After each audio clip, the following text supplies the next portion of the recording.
Sa ABP, kamusta po? Titingin po ba siya? O ano nangyari? Ganun pa rin. Kung ano yung napasa natin sa Senado at hindi din pareho sa House, na-retain yung budget ng ABP. So it's 733 pa rin. Yes, about 7 months. Yung akap po? Yung AKAP, nagkaroon ng pag-uusap tungkol dyan. Alam naman natin na yung AKAP ay inisyatibo ng House of Representatives. So, pagdating sa mga ganon, in-explica nila kung bakit ito ay isang paraan na mas makakatulong sa ating mga kababayan.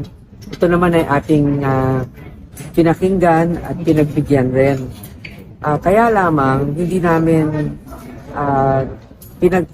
pagkasunduan namin na babaan ang pondo para sa AKAP. So yung initial amount na hinihingi ng House na 39 billion, if I'm not mistaken, medyo nakababa natin sa 20, about 26 billion or 20 plus billion.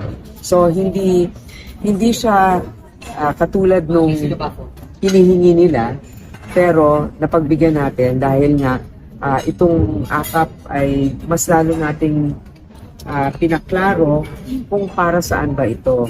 So ito ay para pangtulong dun sa mga nangangailangan na minimum wage earners na apektado ng mga sitwasyon o kaya ng inflation ngayon. So ngayon mas malinaw na talagang dapat minimum wage earners and below.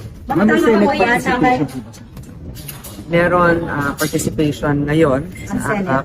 Pero syempre, ito ay nilinaw natin yung mga guidelines para dito kasi dati ito ay sa House initiative lamang.